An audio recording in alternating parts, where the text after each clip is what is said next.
What if the same strength that's helped you win at work, make smart decisions, and navigate life's challenges is also the reason your relationship has fallen apart over the years?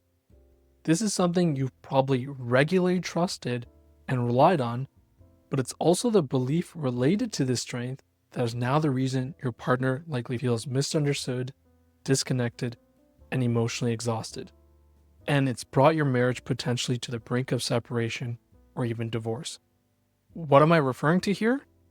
It's your belief that you're the logical one in your relationship, that your way of seeing things is more rational, more grounded, and more valid, and as a result, is infinitely more right than how your partner sees things. Now, I'm not saying logic is bad, not at all. Logic is really useful in lots of situations, both at work and in daily life. But when you start believing that your logic is more valid than your partner's feelings, you've already lost half the battle. Because what you're really doing is putting yourself in the position of the judge, jury, and executioner for everything your partner brings forward, deciding which parts of their experience are worth considering, and in turn, completely dismissing other things your partner might feel are valid just because you don't. In this video, we're not talking about how to get your wife to open up or how to fix your communications issues. We're going straight to the core, internal shift that you as a logic-driven man need to make if you want to rebuild your relationship. And here's why this shift matters so much, because it goes beyond surface level advice and actually gets to the root of what's breaking connection in your relationship. If you work in a field like manufacturing, quality improvement, or business consulting, you're probably familiar with the idea of root cause analysis. Root cause analysis essentially says that you don't fix problems by slapping a band-aid on the symptoms. You go deep, you find the source, and you solve it from there. So if a tree's leaves are turning yellow and dying, you don't try and fix the leaves. You do what needs to be done at the root to ensure the tree has enough fertilizer and water to grow. Relationships are no different. Most of the advice out there, even the stuff from some therapists and some coaches, focus on what to say, how to say it, and what words to use to make sure your partner feels heard. And this stuff is all helpful, but it's symptom level work. And if underneath all that, you still believe that being logical makes you more right or more grounded than your partner, those strategies are only going to get you so far. Sure, they might temporarily restore your relationship, but sooner or later, the same misunderstandings, the same emotional distance, the same in-the-moment comments or rebuttals to your partner, they end up bubbling back up to the surface. Because if the root of the issue is that you don't fully value your partner's emotional perspective as equal to your logic, then no strategy will stick. That's why this shift isn't just something that's a nice to have. It's the kind of thing that changes how you show up in every part of your life. Before we go any further, I just wanted to introduce myself. My name is Mark, and I'm a 36-year-old husband and father who's been with my wife for over 8 years now. And as someone with a CPA and MBA, I'm someone who's naturally very logic-focused and emotionally distant myself, but learned the hard way when my relationship almost fell apart what it takes to truly be connected to my partner and allow for our relationship to thrive. And after years of studying relationship dynamics and even completing a master's in counseling psychology, I started the Genuinely Reconnected Relationship Rebuild program, which we specifically developed to help logic-focused and emotionally distant men genuinely rebuild connection in their marriage. So let's get back into how you can shift that internal deeper belief around you being logical. The first step is a reframe on your own core belief about yourself. And I want to start this off by shattering the idea that you're as logical as you think you are. And I'm not saying this to be mean or insulting. In fact, I had to go through the same exact realization myself. As I mentioned earlier, my educational credentials are both a CPA and MBA. My whole identity was built on being a more logic-oriented person, and that's the exact energy I carried into my relationship and how I saw myself compared to my wife once upon a time. It was only when a close friend of mine pointed out how much of my behavior was actually driven by emotion, not logic, did it really make me stop and think. In the same conversation, my friend even pointed out how I'd ordered an extra beer during dinner, even though I'd only told him a week ago that I was trying to lose weight as a great example of how I'm not even as logical or consistent as I think I am. So here's the truth. You might feel logical, but that's only relative. Now, maybe compared to your wife, you do see yourself as more grounded and more rational. But I want to challenge you to zoom out for a moment. When you think about your coworkers, your friends, and others in your life, both male and female, is it fair to say that there are at least a handful of people that may see you as potentially being the more emotional one in certain situations? For example, you might have that one friend or coworker who's super disciplined, super structured, and maybe even extremely calm under pressure. Is it possible that compared to this person, you're the one who looks impulsive and not logical? Now, if you're still not convinced, think about a time you acted against your own logic.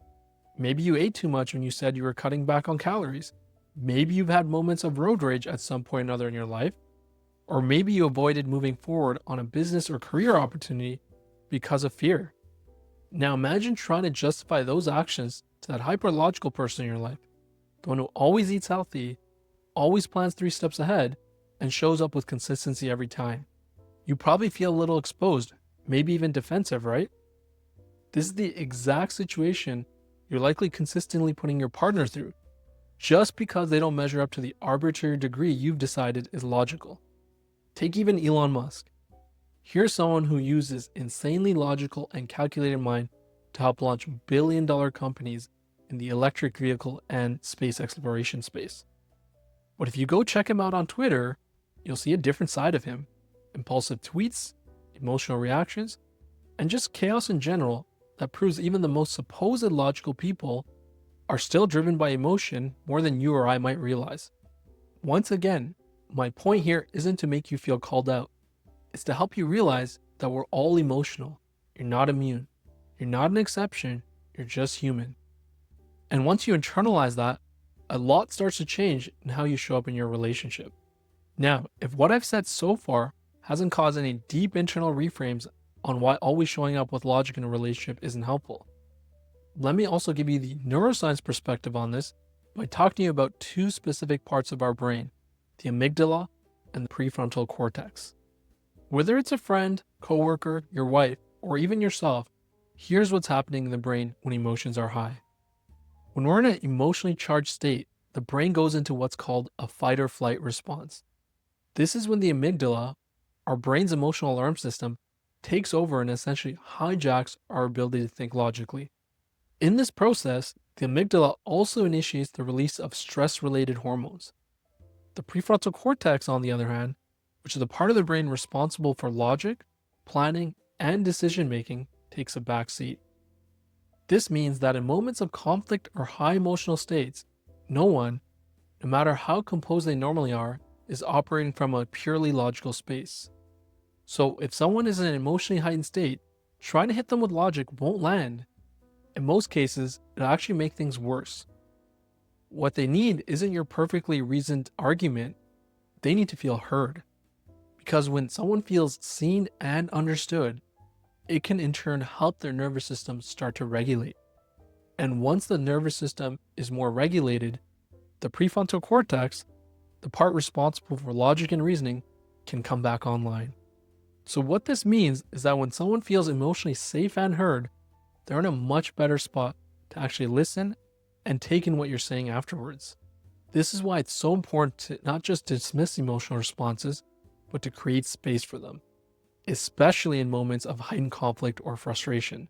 This is the same reason why anyone who is a professional in account management, customer service, or a good leader in general will never rebuttal your points when you're upset with them. Instead, they'll always give you the space you need to feel heard and understood before they mention anything.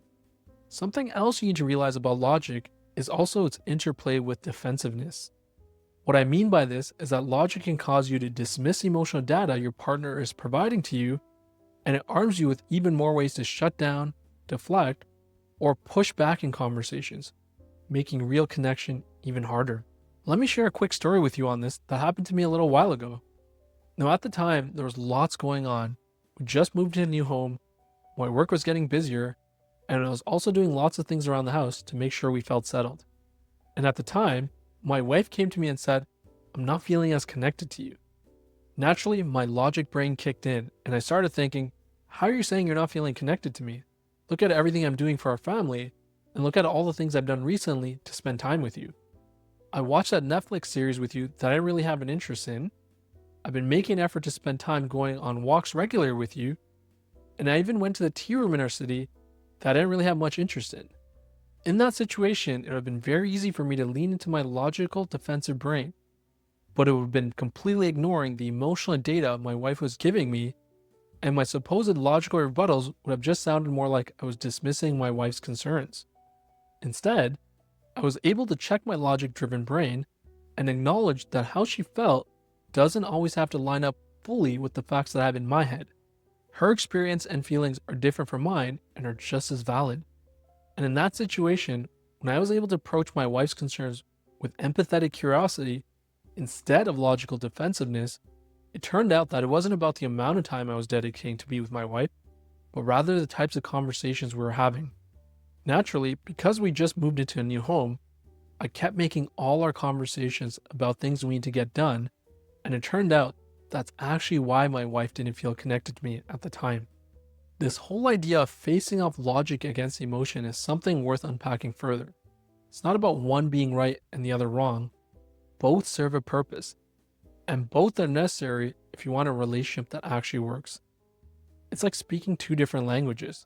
Just because my wife expresses things in English and I prefer French doesn't mean she's wrong. It just means I have to learn how to understand her. Emotional expressions aren't always flaws to fix. They're part of how we all make sense of life, deal with stress, and connect with people we care about. And in many ways, my wife's viewpoints are often catching the very things that I have a tendency to overlook, like emotional tone, safety, and subtle cues. And these aren't weaknesses. They're a different kind of intelligence, and a part of the reason why I chose to be with my wife, and likely the same goes for yourself. If you've been following everything I've been saying so far, the defensive logical part of your brain might be bubbling up and right now asking, but what about the truth and the facts of the situation, Mark? You might even be thinking, if I embrace someone else's emotional view, aren't I ignoring what's actually true? I get that concern. It's a valid one. But here's the shift you need to make.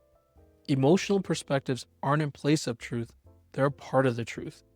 Just because something comes from emotion doesn't mean it's made up. It means it matters.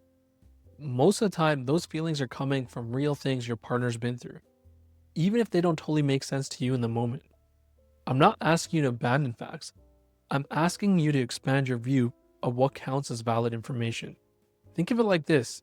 If you only ever rely on hard numbers to run a business and ignore all the qualitative feedback, you're missing a huge piece of the picture. Likewise, if I run this YouTube channel solely based on YouTube analytics and not what comments people leave in the comments section, am I missing great opportunities to get a better idea of where my audience's head is at? So embracing your partner's emotional experience isn't about dismissing the truth, it's about getting a fuller version of it. If everything I've said in this video has resonated with you, and you're someone who's serious about rebuilding your relationship with your wife, I want to invite you to check out the link in the description to join our relationship rebuild program. As a first step, you can book a free consultation with someone on our team. Also, if you're someone whose wife has recently asked for space and you're feeling stumped on what to do next, make sure you check out our video outlining 5 things you should definitely not be doing when your partner asks for space.